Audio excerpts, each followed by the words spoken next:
If you like the sweet science, get ready to talk boxing on the Gloved Fist podcast with top boxing writers Frank Latirzo and Jack Hirsch. Frank, a former amateur boxer out of Philadelphia, writes for NY Fights and can be seen on the Boxing Channel. Jack, an amateur boxer who competed in the New York Golden Gloves, was a 6-term president of the Boxing Writers Association. And now, here's Frank Latirzo and Jack Hirsch. And we're back. Welcome to Glove Fist. My name is Frank Latirzo, former writer, full-time observer, joined by former 6-term president of the Boxing Writers Association of America, Jack Hirsch, who wears red sneaks to press conferences. How you doing, Jack? I do. I tried to compete with Teofimo Lopez, as far as being colorful, but I came off second best. Jack, I have a pair of red sneaks. I like them. Yeah, I like them too. I get a lot of words on them coming out, a lot of compliments. Red is my all-time favorite color. Look better than I do. Well, I don't know about that, but I saw the picture you posted from the press conference, and I commented on it. You didn't respond to my comment. No, I appreciated it. I didn't know. That's okay. You're not responding to my boxing knowledge, or you're responding to my shoes. So you left me speechless, Frank. Jack, I have an hour a week to talk boxing knowledge with you, and that's assuming that we hadn't talked during the week. Hello, Joe Bergman, already starting trouble. Good evening, gentlemen. Eagles will repeat this year. If people I don't know about that, Joe, but I'm not willing to give up on my bet. And Jack and I were going to talk some football.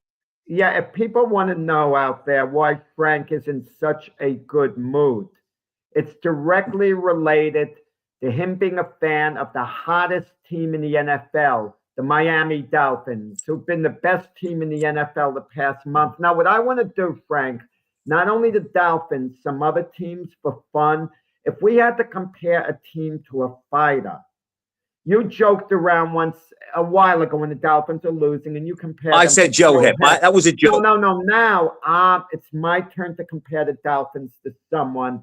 The way they've been playing, I compare them to Jerry Quarry. They're the Jerry Quarry of NFL teams. And let me tell you why, Frank. Before you say make it good. Remember when Quarry would lose a fight, people would write him off. And he'd come back and he had this thing going, I'm a new man. I'm more relaxed. I'm more confident. I'm punching harder. I'm mentally cleared. We even had the new Jerry Quarry for a while. Tua is mentally cleared. And he's ready maybe to take over as one of the top quarterbacks in the NFL. He's mentally cleared. Mike McDaniels, he's like the Boondini Brown, right? Of being in a corner. He knows how to hop up his team. They love him there, the way Ali loved Boondini. So, Frank, a Miami Dolphin fan, I can't say anything good about my New York Jets. I mean, unless I talk about them, the better, even though I'm still a big fan. But your Miami Dolphins are in the hunt for playoff position, and that's what they post on the NFL board. And they're moving quick. Tonight against the Steelers will be really revealing. All right, Jack. Time is mine now. Number one, poor Jerry Quarry is spinning in his grave for that comparison, because Quarry, outside of Ali and Frazier, could have won the title on any night except against those two guys.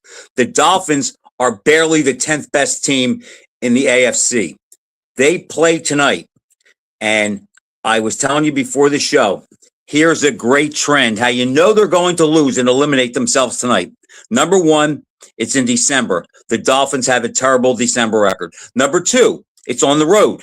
They're bad on the road. Number three, it's not only on the road, it's on the road against a team who plays in a climate that they have an atrocious record. And I think they've only won, like, in the history of the franchise, maybe 2 or 3 games when the temperature was under freezing. And it's going to be much colder than that tonight. That's number three. Right. It's December. It's on the road. It's on the road against a team with bad weather. And it's also on the road, Jack, against a team that's over 500. The Dolphins are 1-6 this year against teams with a winning record that they played. They build their reputation beating up on your Jets, basically, which is like being the nicest guy on death row. And then I just saw, before I came on the air, Buffalo Bills, beat the Bills What? That's decisively. their one game. That's okay, their one but the game. Bills are part of that winning streak. Come on. Jack. Okay, fine. But the Dolphins do that every year. They will always beat one team they're not supposed to beat. It happened to be the Bills this year. Okay. But the Steelers tonight have won 22 consecutive home Monday night games. So the Dolphins, with their wannabe cool coach and their quarterback who's barely a backup, they lose tonight. And the only thing I can hope for is that they lose badly, so there's no chance that Joe. people will bring that coach and quarterback back. Tonight's fight, the Pittsburgh Steelers are Ron Lyle, the Miami Dolphins are Jerry Quarry. People thought Lyle would dispose of Quarry. He's on the comeback, and you saw what happened there. This is Quarry Lyle revisited with the Dolphins being Quarry. How about if we go this way? I'll buy the Steelers or Ron Lyle, but I think the Dolphins are Brian London. Okay, I guess we can move on from football, maybe. But then again, anything else? When it comes to boxing, it's a bit of a gimmick too. I mean, we have the biggest boxing event to talk about, Jake Paul and Anthony Joshua, and it's intriguing, Frank. Are you going to watch it? It's on Netflix. Why wouldn't I watch it? I don't have to get it pay-per-view. If it's not on pay-per-view, I'll watch it. I'm not sure what to make out of it, but I kind of feel it's going to be 100% legit. And you see pictures of Jake Paul. He's brought in all these big sparring partners like Jared Anderson, Lawrence Okolie. He's brought in serious sparring partners, guys who can fight, guys who have pedigree. This is no joke. I kind of wonder how he did in those sessions, whether they felt they had to lay off him, just push him just enough. Because remember when we had Paulie Malignaggi on our show, he was in camp sparring with Conor McGregor. And he said he couldn't say it at the time, but he said on our show he sucked. He couldn't fight at all. But he didn't say that at the time. So I don't think these guys are going to be honest. Maybe down the road, they'll be honest what they really thought of. And notice no film has leaked out of those sparring sessions, so that tells you something there. Jack, I don't know what to make of it because these exhibitions, I just don't know. All I can say is this. It's a real fight, supposedly, but why is it 8 rounds if it's a real fight? Exactly. Okay, and how big are the gloves they're wearing? I think I might be wrong. I think 10 ounce. I might be wrong. Wrong. Don't hold me to it. But I can't imagine someone of Anthony Joshua's stature, even if it's 180 million, whatever, agreeing to be timid to the point where Paul could get the better of him, like backing off enough. Well, listen, I think Tyson Paul was legitimate in the sense that Tyson was just too old, whatever. Whether Paul tried hard, whether Paul could have done more with Tyson, I'm not sure. Maybe he was part of the strategy. Maybe he was a little scared of Tyson and figured I'm going to just box my way to a comfortable decision. Or maybe he showed compassion, or maybe they had some side agreement before. I have no idea. So Jack, how can you tell? How can we formulate an opinion? You said it's supposed to be a fight. Look, Ngannou and Joshua was a fight.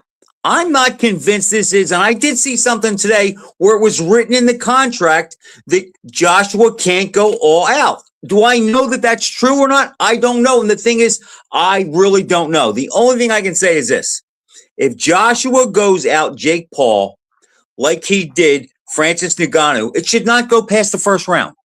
It should not go past the first round because Paul's not a hard guy to hit, and Joshua with a right hand is a very big puncher, and he should be able to put Paul to sleep. But again, Jack, if he does, what does that do for Paul's brand? Wait. We don't know. We don't know about Paul's durability. We really don't. For all we know, he could take a heck of a punch. He can't get hit a lot by a much bigger Joshua, because just because Joshua land some hard hooks, it doesn't mean Paul's automatically going to go out. You I know, just think if Paul had that kind of a chin, Jack, he would be fighting better guys than he has up until this point. I don't think it's a chin. I think it's the entertainment factor. But the point is, Well, that too. Paul's all over the place, from Tank Davis, a little guy, to Joshua, big That's guy. crazy. But I can understand Tank Davis agreeing. You're going to pay me over 100 million. I'll ease off. I'll fight to a draw with you for 100 million. I don't care for that type of money. Something strikes me about Joshua, despite his inactivity, that he has a certain amount of pride. He's not going to take a back seat to Paul. This is the same Anthony Joshua who, outside of Deontay Wilder, who he ducked through Eddie Hearn, basically ducked the fight with Deontay when Deontay was at his best. He's taken on everyone. He gave Usyk a shot when he didn't have to. He enforced the rematch clause with Usyk. I mean, he takes on Jake Paul. I mean, Joshua has guts, Jack. I don't have confidence in him in a big spot, but this is one time that he should go in the ring totally confident, without any fear, and he's just so much better. So I will say it right now: if that fight, if the bell rings for the second round, I'm disappointed in Joshua, because I'm sorry, these guys are they're completely different level fighters. Okay, Paul is pretty good against limited opposition, and he might be the toughest guy at the cookout, on the block cookout, the block party. But Josh was a different level. It should not go long, Jack. It should be a blowout. I think it's going to go a few rounds, and Josh will stop Paul in a few rounds. But we'll be able to tell if he was going easy on him. I can see Joshua biding his time in the first round. Look, if the opportunity, I don't think that's a reach. If the opportunity presents itself to hit Paul with his hardest punch, he'll do it. But I think Joshua's going to be a little leery himself in the first round, because he's going to think, I don't want to get caught with something crazy. He's probably looked at some of the tapes and sees, Paul can whack pretty good with the right hand. Now, Jack, different level. Different level. It's a different level. Different levels. But he wasn't even tickling his 60-year-old Tyson. He wasn't trying to. He was just, he had too much respect for Tyson. Look, if Jake Paul, let me put it this way to you, Frank. If Jake Paul could have knocked out Tyson for the full count or let it go to distance and win a decision, he would have rather let it go to distance. He didn't want to. He might not have wanted to take a chance and gamble. I'll go along with that. No, not just a chance. He had too much respect for Tyson and liked him too much, Jack, you can say that, but again, this is a fight. We don't know. We don't know with these exhibitions, and that's what they are. They're exhibitions. And Lehman Pauly maybe said it best. It ends when AJ says it ends. He won't try and kill the kid, but he ends it with a body shot in the second round. Okay. I could see it going 4 or 5 rounds. Joshua basically doing little the first round. I could see him treating it like a sparring session for 2-3 rounds, staying ahead of Paul, winning the rounds, and then when he starts opening up, I could see Paul giving him a round and a half extra when Joshua is opening up. Paul moving around, using the ring, showing some durability. So I'm going to go with Joshua really, in 4 or 5 rounds. It'll be one of those endings where the ref will save Paul. I don't think they're going to allow Paul to take much punishment. And as soon as he knocks Paul down and Paul gets up, Paul might get the quick hook in this fight so he doesn't get hurt also. How you doing, Al? Thanks for the warm wishes. Same to you. Merry Christmas, Jack. I just have a hard time getting a read on this because I don't know what it is. I don't know if it's a real fight. All I can say is this. If it's a real fight, Paul gets mutilated. If Josh wants to carry him for a little bit, I'll go with that. But there's no way Paul can be competitive or win. And if he does, Joshua has to hang him up. Let me throw the unthinkable at you. Let's say, I know you see no way Paul can win. And I'm not picking Paul to win. Believe me, I'm picking Joshua in a few rounds because I think I don't think Joshua is going to go all out in the beginning. I think he's going to be content for round or two, just to pop him with the jab, stay in front of him. And I think he'll open up in the third, fourth round, and then it'll go maybe one extra round, and then Paul will have to be saved. But They say it's a real fight, Jack. Look, see, Holmes says they say it's a real fight, but I don't believe what they say. They can say anything. Paul wins. What happens if the unthinkable happens and Paul wins? How would you feel about Paul getting a shot at Usyk if he knocked Joshua? I mean, Jack, if that happens, I can't argue with that. But if that happens, Anthony Joshua has to go down as the biggest myth, disgrace, and fraud in heavyweight history. Anthony Joshua is long in the tooth. He got knocked out in his last fight.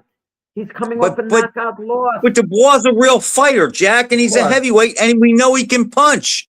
Jake Paul couldn't tickle Tommy Fury. Jake Paul can punch a bit with the right hand. Jack, he can punch, but what's the metric? He can punch if he's hitting me or you. But can he punch against a guy like that? I haven't seen it. Well, I will say that that's alarming.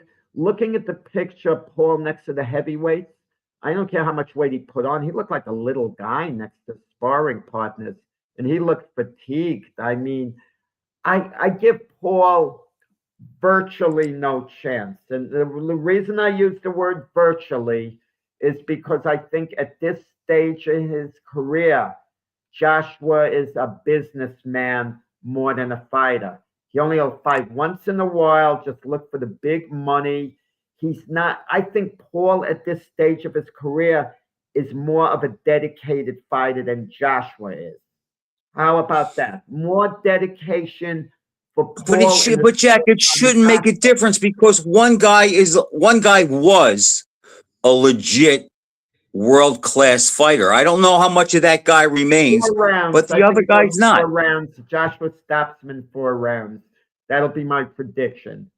I can't make a prediction, Jack, because I don't know what it is. I can just say, all I'll say is this. If it's for real, and we'll be able to tell, Paul should go to sleep. But don't you think the bigger issue is that we're talking about these kind of fights when we have it's like a lot of guys like to put down the fighters of today, but there are some elite fighters in the world today that are boxing, and we just don't see them fight. Like Lopez and Shakur, that's a legitimate fight. That's one that there's a 50-50 case. The styles clash. They're both at the same point in their career. Lopez may need it actually a little bit more, need the win. But it's like the idea that we're talking about these gimmick fights. Could you imagine when Holmes was champ? Frank, so it's a gimmick. It's a gimmick. Boxing, professional boxing is a gimmick. Frank, it is. It is, unfortunately. Boxing is a gutter sport now. It's a gutter sport. The way it's administered, and I could point to one legit fighter in Ryan Garcia. Just look at his history. He's a steroid cheat.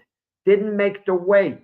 Had the victory over Devin Haney taken away from him. Okay? Social media phenom. And he suspended a year. Okay? He wouldn't have fought anyhow. He comes back from his suspension and is beaten soundly by Raleigh Romero, an ordinary fighter. And he gets a title shot. I mean, it was funny once Jack Obermeyer showed me a record book, Frank. It was, remember late Jack Obermeyer, who attended every KOJO. I forgot who the fighter was, but he pointed to his record. It kept saying this was one of the funniest things I ever heard, and I forgot the fighter. Lost, title shot. He was fighting for some belt. And we were like doubling over, like laughing. The guy lost like about 7 fights in a row, and he's fighting for some version of a world title. It was insanity. Jack, but if you lose to a real good guy, and that happened all through history, if you lose to a top 10 guy and you're a top 10 guy, but you make a good showing, look, we know Ron Lyle lost to Jimmy Young and got a shot against Ali. No, I didn't. But wait, I didn't finish. But Garcia's getting a title shot now. Gets Mario Barrios. So Barrios is no more than a mediocre belt holder. He's not that good. I mean, he got fought a draw with a 46-year-old Manny Pacquiao. Most people think Pacquiao edged the fight out. But the point is, Garcia gets suspended a year for, steroid use, and then loses a fight decisively in its first fight back, and is rewarded with a title shot. And Garcia is one of the big names in the sport. He's in demand And that's why for a huge you get that payday, shot. because it's entertainment to people. I was speaking, the names of Jake Paul, Ryan Garcia, you think of entertainment with those guys. They draw people that way. But we know Garcia is a world-class fighter. That we know. A world-class in this world. Not anymore, he's not. Jack, I'm going to pick him to beat Mario Barrios. Are you going to pick against him? Mario Barrios is not a good fighter. I mean, he's okay. When I say not, I mean he's mediocre. I mean, okay, but he's maybe one of the 5 best at the weight, right? He's a good fighter, just not on a championship, not championship level good. That's what I meant. Well, today he has a belt, so Garcia is going to get that belt. But he might. You could say, what does it mean? But he's going to get the belt, and that's all he cares about. It's hard for me to pick Barrios over any really good fighter. Garcia, my guess is, he would beat Barrios. He's going to beat Barrios. But why isn't Garcia back with Rolly Romero, who's just a better than average fighter, no more than that? Probably because the risk is not there. And I'm sorry, the risk might be a little too high for the reward. And there's nothing for him to gain by beating Rolly Romero conclusively. That's just the world that we live in. Look, we talk about this all the time. Look at Terence Crawford and Canelo. I told you before the fight, I said they're going to have a rematch, because if Crawford wins, there's going to be a rematch, because there's nowhere for either one of those guys to go. Crawford's not going to fight Boots or Ortiz. Okay. He'll go for the middleweight belt, but I don't know how much money's there and what that does for his legacy. We know that Canelo's not going to fight Bivol or Benavidez. Where is he going to go? He can't fight a cheese guy again. He's going to have one more big fight against Crawford. He's going to lose a decision by a wider margin this time. And he's going to say, hey, look, you know what? This guy's probably the best fighter the last 25 years. He beat me by 2 decisions. I think I did okay for the sport. I'm out. So it's like that's where we are. It's what do you have to gain? And that's why it's easy to see when guys are going to fight. We talked about it with Mayweather and Pacquiao. They had nowhere to go. Well, why do you think Shakur and Lopez are fighting? Because where do they have to go? Eventually, they have to step up. Lopez could have fought Haney. Lopez could have told Turkey. I can't say his name, His Excellency. I can never pronounce his Call him last Turkey. name. Turkey. Turkey tried to make a Lopez-Haney fight, and Lopez just hemmed and hawed and eventually didn't take the fight. And now he's taking a harder fight. This is a more difficult fight for him than fighting Devin Haney. Shakur Stevenson might be. It's a harder fight to him look good and to be dominant, and I'll give you that. Right, exactly. And that's why I kind of wonder. I mean, I gotta give it to the Lopez's. They're taking the hardest possible fight because they couldn't get Boots Ennis in the ring. So this guy is looking to really take on the best. And now he says if he beats Shakur Stevenson, Teofimo, he wants Crawford. He says, I can jump up the weight divisions. Teofimo wants Crawford if he beats Shakur Stevenson. Shakur. Yeah. Well, and you know what? Shakur and Crawford are fun after the fight. Our friends after the fight. Shakur will tell Crawford, not that Crawford needs to be told this. It's easy money, but I'm sorry. Even if he beats Shakur, Teofimo brings nothing to the table to excite Crawford. They're never going to fight. Teofimo, you give him an audience. He's charismatic, entertaining. He wasn't promoted to the hilt. After he beat Lomachenko, he should have been a megastar in the boxing industry. He was charismatic. He had a bad boy image. He brought a lot of attention onto himself, and he backed it up in the ring. And it just against Lomachenko, he did. Yeah, but it hasn't worked out where, No, he you sat know, on the shelf too long, Jack. A lot of guys don't cash in off of a big win like that. He sat on the shelf too long. He hurt himself because these I guys don't know, fight. I know about a year and a half, about 15 months ago, I could say it now. His dad, Lopez Sr., who we had on the show, told me all their attention was going towards a fight with Ryan Garcia. That's the one they wanted because they I'd realized love to see the, that per- fight. the personalities and everything. It would have been big, the trash talking, the this, the that.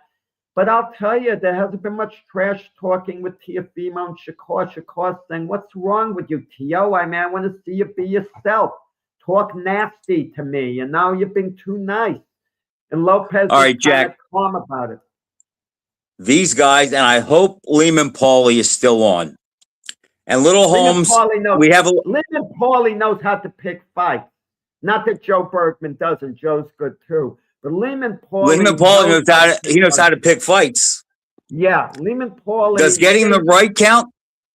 No, I see when Lehman Paulie's a good fight picker, and so is Joe Bergman. But both of them are. But Lehman Paulie's going to have Lehman. If you're watching, buddy, sit down because I'm going to bring a segment to Jack and all the viewers here. It's something I thought of because there's just not much going on, and it's just a little bit different. Now, I don't care whatever the sport is. Sometimes you just know, even if things don't add up, you know that X can beat Y, and you just know that even if you go against the conventional wisdom, you know that fighter A is going to win over fighter B. And Jack, that fight essentially right there was no doubt in my mind that Frazier was going to win. However, I came up with 5 fights between near equal guys, either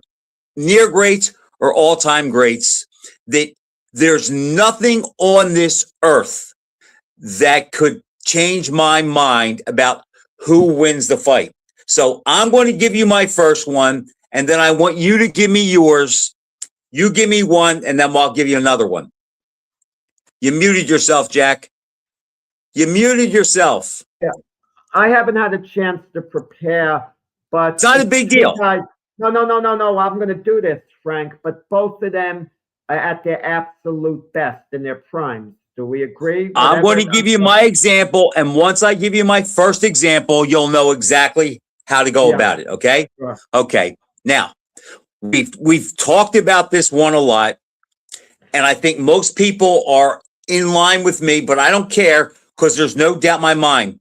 But if Ron Lyle and Ken Norton were meeting at their best, I would bet everything I own that Ron Lyle would not just beat Ken Norton, but he would stop him inside of 5 rounds. And that's one of the most, of all the hypothetical fights I could think of, I have no doubt that Lyle's demeanor, his style, his power, again, Norton being a little bit unsure of himself against big, mean guys that can really hit. I think Lyle takes Norton, and I think he stops him. I couldn't be any more sure of a fight than I am that. The only way I could be convinced, Jack, that Norton could win is if they actually fought and Norton won. Well, I disagree. I'll admit Lyle would be a very serious threat. Now, I saw Lyle in his 4th pro fight at Sunnyside Gardens. I saw him when he was young. Lyle is the big puncher, supposedly. Now, if you told me Ernie Shavers at his best, that would be different, I think Shavers gets Norton out of there at his very best. Well, they both fought at the same point in their career. Lyle was a very hard puncher, as George Foreman always said. He had him down a couple of times. I don't see that explosiveness quite the way other people do. He stopped Ernie Shavers because Shavers got tired in the 6th round and faded out. And Lyle hit him, and Shavers went down face first. It wasn't the power that did Shavers in. It was fatigue. Jack, they traded that whole fight. Against Ali, he never landed a punch that hurt or shook Ali. No. Tactically smart. So you could say, but who did better against Foreman? So it's like, Jerry, but he didn't phase Jerry Quarry with his power, but Quarry had a great chin. and Quarry was a much better fighter when he fought Lyle than when he fought Norm. But so look, Jack, the point is that's one of my fights. Okay. There's no doubt who wins. Give me one of yours, and I'll see. Maybe I'm on the same side as you. What's Well, a fight yeah, that you I think you that will. these guys got together? There's no doubt. Okay, one of them, the two guys at their absolute peak. I have on Fight of the Century, Smoking Joe Frazier against Holyfield at his best. I have no doubt, style-wise, Frazier at his absolute best grinds Holyfield down to defeat. Jack, that I'm so glad you said that because they happen to be two of my all-time favorites. Me too. If you told me that they were fighting at their best, if it's the 71 Frazier, I'm probably going to lean towards him.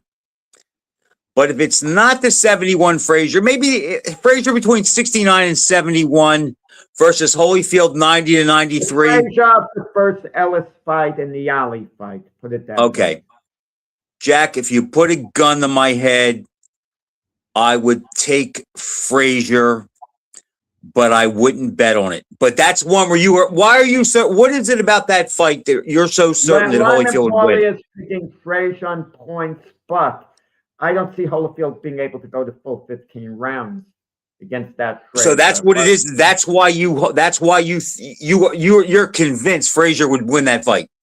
Yeah, well, Star Wars, where's Holyfield going to go? He's not going to circle the ring and box him the whole fight. He's going to go toe-to-toe for large segments of the fight. And he's not going to hurt don't you think? Frazier badly. All right, and I'll do what you do, Jack. I'll play devil's advocate. Yeah. When you say that Holyfield is a bigger, stronger version of Jerry Quarry, and they kind of both like to counterpunch, but they like to go to war. And if Quarry could fight Frazier pretty close for, say, 3 or 4 rounds, and Holyfield could maybe do a little better. 3 or 4 rounds. He fought him two rounds were close at their peak. Well, Quarry won the first 2 rounds, but he was in the 3rd and 4th. Quarry didn't win the second round. Frazier edged that round out. I thought Quarry had the second round. No. I think on the scorecards, Frazier got it, but I actually thought Quarry won the round. Okay. Well, that's my best argument, Jack, to try to convince you on that. All right, I'll give you my second one. There's no doubt in my mind if these two guys, well, one guy doesn't have to be at his best, but for the sake of this argument, let's just say they're in their prime. There's no doubt in my mind that George Foreman would beat Mike Tyson quicker and easier than he beat Joe Frazier.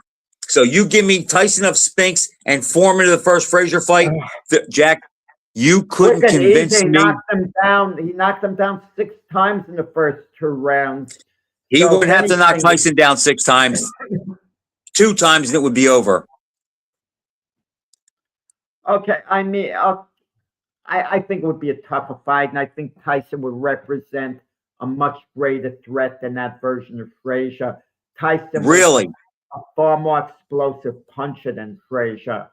Okay, so I think Tyson would have represented a serious threat. With that said, I would pick Foreman to win that fight.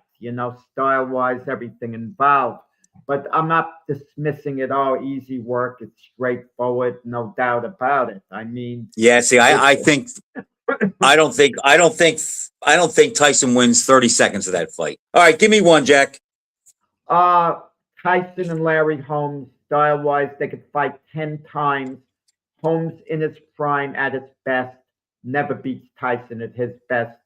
Maybe Holmes, out of the 10 fights, goes the distance 3 or 4 times and loses by a wide margin. He just doesn't beat Tyson. It just doesn't happen.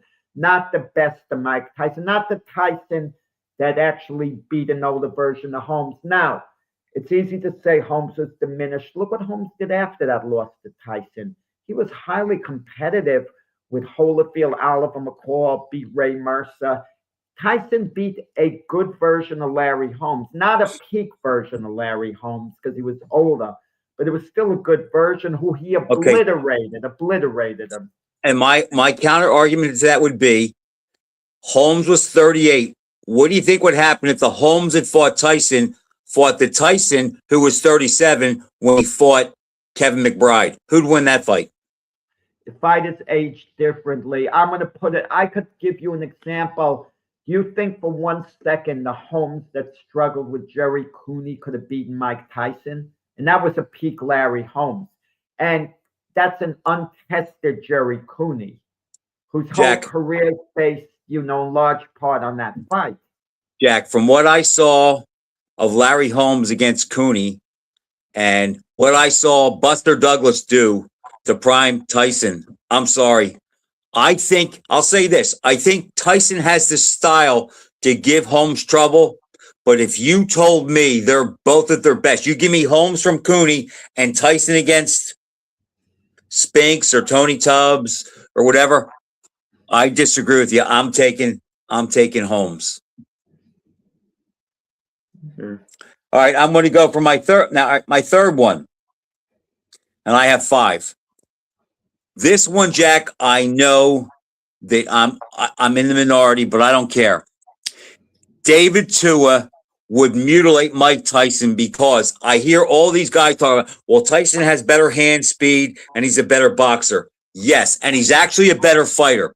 But when they fought, Tyson's boxing and hand speed would never come into play because they would trade and it would come down to who had a bigger heart, Tua, a bigger punch, Tua, and a better chin, Tua. I think there are a lot of guys. I don't think Tua would win one round against Muhammad Ali or Larry Holmes, where I think Tyson would give them both trouble. But against each other, I bet my life that David Tua would stop Mike Tyson. You're having a Tyson feast. Everyone beats Tyson. Tyson's chopped liver. No. Tyson's one of the top 10 greatest heavyweights ever. Foreman, Holmes, Tua. Who does Tyson beat in your view? I mean, come on. Are you going to tell me next, he'll beat Floyd Patterson and Ingemar Johansson? Is that what I'm going to hear next? I'm going to tell you, Jack, I have Tyson ranked in the bottom of the top 10, and I have Foreman and Holmes both in the top 5. As far as David Tua goes, I just think that's just one of those things where it's a bad style. Norton gives Ali trouble, but Norton's nowhere near one of the top 15 heavyweights ever. And Ali may be number 1. Who would you take, Tua or Tyson? Wow, I will agree with you this. It's really a bad style matchup for Tyson because Tua was a devastating puncher. Tyson great chin. Be there to get hit at a certain point in the first couple of rounds. I never saw Tua break. I saw Tyson break. Okay. Jack, give me one because I have 2 more. I mean, I'm doing this off the top of my head. Right. Sonny Liston would beat Rocky Marciano, I think, all the time. Because Rocky Marciano was the type of fighter who would get better as the fight went along. He wasn't a particularly quick starter. Don't tell me about the rematch with Joe Walcott. He knocked him out in the round. I know he knocked out Harry Matthews in 2 rounds. But Rocky Marciano's thing was grinding opponent into defeat. And against Liston, I don't think he had that chance to get going because Liston's attack was ferocious. He had the great jab. Liston was a tremendously quick starter. Marciano was a bit of a slow starter. So I think Sonny would have cut him up and stopped him, 5, 6 rounds or whatever. Okay. At one time, I was certain, and Sonny Liston's also one of my favorites. I was absolutely certain, and I was in the same pew as you. But over the years, I backed off on that a little bit, Jack, because Liston doesn't come out like Foreman. He's more of a boxer than a slugger. I know he has the jab, but I do think Marciano could get inside, and I think if he could get to the 7th or the 8th round, I think he'd have a good chance. Would I pick him to win? No. But, you don't think Tyson is as much in over his head against Foreman as I do. I don't think Marciano is as in over his head as some do. The pick would be Liston, but I wouldn't rule out. I wouldn't rule out Marciano winning, Jack. And if I had to bet on the fight, I think I would sit it out. All right, I'll give you my next one. Okay, assuming that these two guys are at their peak, and this is going to hurt one of our viewers right now, but I got to call it the way I see it. There is no doubt in my mind that Smokin' Joe of March 8th, 1971 beats Larry Holmes from any night of his career. I think Frazier does the same thing to Holmes that he did to Ali, only I don't think Holmes can take it to the body as good as Ali. I don't think he takes it to the chin as good as Ali. And I don't think he's as physically strong as Ali. And every fighter who pressured Holmes, maybe with the exception of Ray Mercer, gave him death and taxes.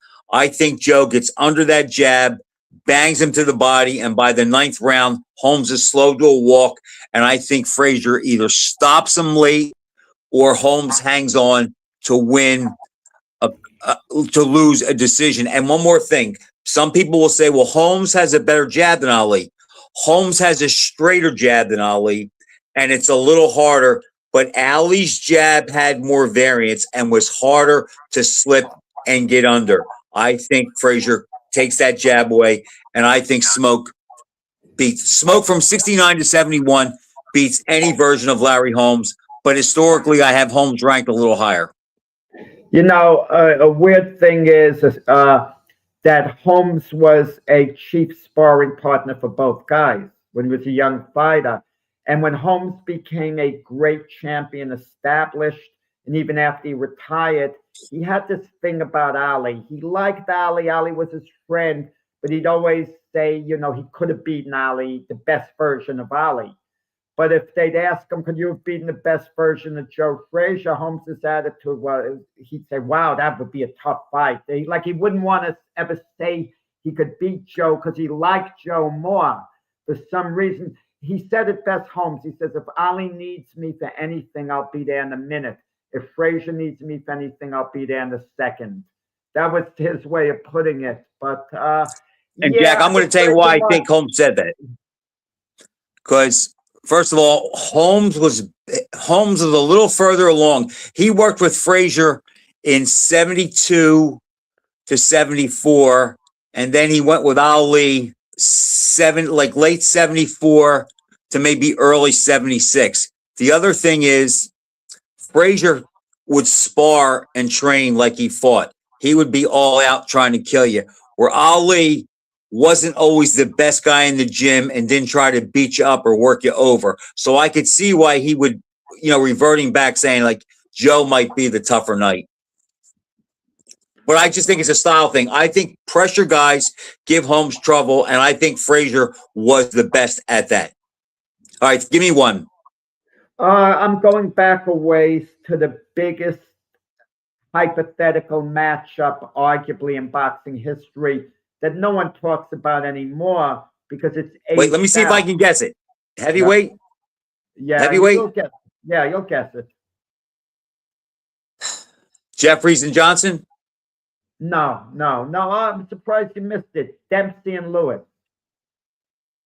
Oh, my next would have been Ali and Lewis. I forgot about Dempsey. Okay, go ahead. I mean, that was the biggest hypothetical fight. It was. History in the 30s and 40s, it was. No, in the 70s. Even the 50s. 70s, it was big. It was the biggest talk, but, it aged out. The ironic part about it is Nat Fleischer, who'd always go for the old timers, and Dempsey was a fighter, who came before Lewis by about 15 years. 15 years, approximately. He won the title in 1919. Lewis won in 1937, 18 years later. So Nat Fleischer, who always favored old timers, had Dempsey rated number 4, Lewis number 6. But I remember him when they had that computer tournament with with 16 heavyweights, and they met in that computer tournament, Dempsey and Lewis, and they asked Fleischer before the fight, who do you think would have won that fight? and he says he thinks Lewis would have won the fight. He says because of his ring generalship, you know. So I kind of agree on that. Lewis was technically better. Dempsey was a savage. He'd come at you. He was a more explosive puncher than Lewis, I would say. For one shot, more explosive. But Lewis was a better all-around puncher, the way he put his punches together. I think Lewis was a real ring general, the way he fought. Very underrated as a ring general. Lewis is the best technical, maybe the best technical fighter I've ever seen. Okay, there you go. There you go. But you can hit Lewis with right hands. That's the thing about it. But I would Okay, go so you with favor Lewis. Ring generalship, yeah. Lewis would have stopped him, you know, maybe 7-8 rounds of that bout. Are you as confident of that as you are Frazier beating Holmes? Frazier had his, nah. The Lewis and the Max Baer fight, I am. He was phenomenal in that fight. Phenomenal. Okay. And it's funny, I think that was only his 20th fight, wasn't it, Jack? Frazier of March 8th, 1971, Holmes would have nowhere to go. He's not going to knock that Frazier out. No. You said one of your fights was, you said you have no doubt Frazier beats Holyfield. Oh, yeah. So I'm asking you, what are you more sure of? Frazier beating Holyfield or Lewis beating Dempsey? Frazier at his best beating Holyfield. I'm more confident of that, only because where's Holyfield going to go? Holyfield, if he's forced to, he always exchanges punches. Holyfield will go toe to toe with anyone. Holyfield's not going to dance away the whole fight and just box and jab and hold. And so you don't think he could hurt Joe either? No.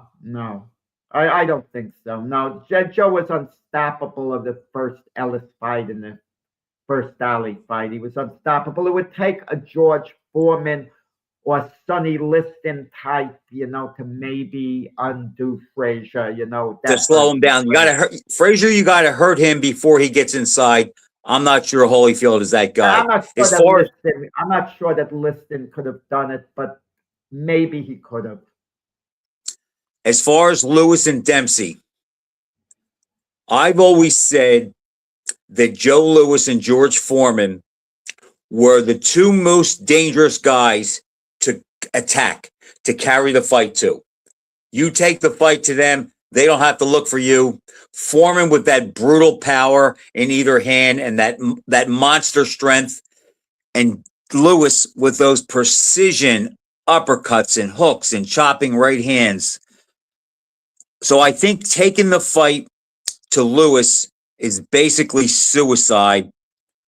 But Dempsey does come in fast, and everybody knows him for his left hook. But like you said, Lewis could be hit with a right hand, and Dempsey could get his right hand in. I've always favored Lewis, Jack, but that's another one of those fights. If you said, Frank, look, you got to pick the winner, I'm gonna pick Lewis. If you say, Frank, you have to bet on the fight, and you have to bet, I'm going to bet on Lewis. But unless you force me to bet on the fight or give me the money to bet on the fight, I would probably sit it out. I favor Lewis, but I see a path for Dempsey.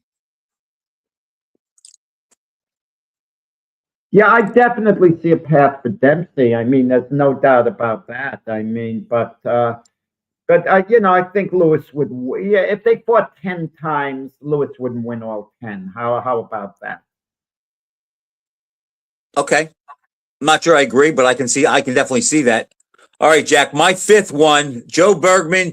You called it, and I said I saved this one for last. Jack, there is no doubt in my mind, at their best, Terrence Crawford beats Floyd Mayweather at 35, 40, and at 47, he runs away with the fight. I don't care if they fight 10 times. I think Terrence Crawford, aside from Tommy Hearns, may be the worst possible matchup for Floyd Mayweather that I can think of. I just don't know what Floyd does. They can talk about his shoulder roll and his defense. Crawford has an answer for everything. He's got two good sides. He's a harder puncher. He's meaner. He's every bit as smart and he's every bit as versatile. I just think that his aggression and his physical strength, I just think he beats the crap out of Mayweather and might even stop him, but he beats him. And if it goes the distance, there's nobody saying after the fight, that fight could have been going either way. No, Crawford takes Mayweather apart and beats him. He's the better fighter under every metric. I'm not as carried away as you are. Mayweather is such a great defensive fighter. There's no way Crawford walks through him. Just absolutely no way. And there's no way it would be a one-sided Not walks fight. through him, Jack. Not walks through him, but overwhelms him, and beats him up. Not as bad as he did Spence, but the longer the fight goes after the fifth round, the more distance he puts between them. And at the end of the fight, nobody will say Mayweather was the better fighter. I could see a nip and tuck fight, perhaps, because Crawford does give away rounds. He doesn't mind figuring a guy out. Jack, he didn't give rounds away against Canelo. I think it depends on the opponent. If he feels a threat, a guy like Mayweather, he's not going to give rounds away. He actually did lose a few rounds in the fight against Canelo. There's this narrative, but he didn't give them away, Jack. Lopsided decision over Canelo. There's this narrative, but in reality, it was an 8-rounds-to-4 fight. Now Crawford was over, and Crawford really needs to win the last 2 rounds to remove any doubt. And even then, 2 of the judges had only 2 points, and the other judge had it 4 points the way I did. Crawford could say all he wants. I didn't lose any rounds, but that's just not true. Jack, after the 4th round, was there any doubt in your mind that Crawford was going to win? I thought he'd win beforehand. No, I mean, he was always a step ahead of Canelo, it seemed. It just seemed that way. But Crawford could be lackadaisical in not being concerned about winning rounds. Like, I was in Vegas when he fought Sean Porter. He stopped him in the 10th round. He was only up 5-rounds-to-4. 5-4. That's how I had it. He wasn't concerned, Crawford. He's the type of guy who knows I can make it all up very quick. He wouldn't approach Mayweather like that, Jack. Floyd was a great fighter at his best. At his very best. He was a great, all-time great, no doubt. I just think Crawford was greater under any metric. I'll give you one. My buddy gave me, because we were doing this on the phone the other night. He had Hearns Mayweather. He had Tyson Johnson. He had Frazier Johnson. But here's one that doesn't get talked about much, and there's a pretty good amount on one side, but there are guys picking the other guy. He said there's no doubt Sugar Ray Leonard beats Jose Napoles. What do you think? Obviously at 47. It's funny. I was asked to take part in a hypothetical welterweight tournament years ago. It was a block of welterweights of 30 years, matchups, who would win. Myself and 2 other riders, and best 2 out of 3, they would advance in the tournament. I was the only one who picked in the matchup Shane Mosley over Napoles. At the time, Mosley was unbeaten. I picked him too. Understand that. Don't talk. Now I would pick Napoles. Okay. I'm not sure about that. Okay, but at that point, Mosley was looking like he was a star, like maybe the next Sugar Ray Leonard or whatever. And I just thought he hit a little too quick. And I know Napoles was great, but I think, I asked Angelo Dundee train both guys. Well, he was more like a cut man for Napoles. He was more a cut man, but he was a steady cut man for the most part, except when Napoles lost the title. I want to get to that area in 1 second quickly before I forget. I don't know why one thing linked to the other, and I should have mentioned this at the start of the show. But let me just finish my statement. He said it would have been a murderous fight. The guy who managed, Billy Backus, who won the title on a cut over Napoles. And he also managed a while and was involved with Carmen Basilio at a point in Basilio's career. Tony Graziano passed away at age At 103. 103. 103. He was a big part of the Boxing Hall of Fame weekend with his, his restaurant there and all, and Yep. kind of, wonderful guy. One, service, war veteran, everything. One of the great guys, who contributed to boxing history, boxing upstate. I'm going to give you the fifth fight, my final fight here. Quickly, you're not going to like this. At middleweight, Monzon over Sugar Ray Robinson. Question of styles. The Robinson of the late 50s who fought Basilio and Fulmer. I think Monzon is a stylistic nightmare for him. Poking him with the long jab, getting through that. I think that's a style. At that point in Robinson's career, he was still top of the line. Don't get me wrong. When he KO'd Fulmer, beat Basilio, but that version of Monzon may have been a little too much. That version of Robinson, he might be, but I think Robinson that took the title from LaMotta, I'd give him the edge over Monzon. Perhaps I'm not thinking of Robinson quite, early in his career. Jack, Okay. I want to reflect back to something last week. Last week, the name Mike Silver came up about how he said that Tammy Moriello would beat Lennox Lewis. And he said that, what was the other one? Oh, that Mayweather would not have been a good sparring partner for Tony Canzaneri. Well, after the show, somebody who saw the show called me up and said, Frank, I have a better one for you. He said in his book, The Arc of Boxing, he said that Hagler and Carlos Monzon, if they fought in the 1930s, would have been bottom 10 contenders at best. You're muted, Jack. You're muted. Yeah, I'm sorry, Frank. I remember that in the book, and I'm saying, come on, are you kidding me? You know what that's like saying that if Roger Clemens pitched for the old-time Yankee teams in the 1920s. I lost it down, Jack. You don't Jack, hear me? say that again. Your sound went out. Go ahead. Oh, yeah, okay. That's the same thing. Do you hear me now? Yes. That's the same thing like saying when Roger Clemens, if he pitched in the 1920s for the New York Yankees, the Ruth Gehrig era, and he was on that team, Roger Clemens would be a back-end starter, maybe the fourth starter on that team. It's absurd. Jack, everybody's entitled to their opinion, okay? And Yeah, of course. guys that follow boxing, look, we all have different opinions. But Jack, I am of the belief that sometimes an opinion, even though you can't prove it wrong or right, some of them are just asinine. And I think to say in print publicly that Tammy Moriello could beat Joe Louis or Mayweather, and I'm not the biggest Mayweather fan, but I think he's a great fighter. Don't tell me he can't spar Tony Canzaneri. And the fact that Hagler and Monzon, two of the toughest, most versatile, durable middleweights in middleweight history, couldn't live against Fred Apostle and Freddie Steele. Freddie Steele was a terrific fighter, but come on, Gorilla John, come on. Exactly. It's ludicrous. I mean that, but listen, he's entitled to his opinion. And he probably sold a lot of books. No, I mean, I questioned him who he thought would win between Tyson and Jim Corbett. And he told me he'd pick Corbett. If he had to No, pick he one didn't. or the other. I did when he was spoken Brooklyn College. I like Mike. Don't get me wrong.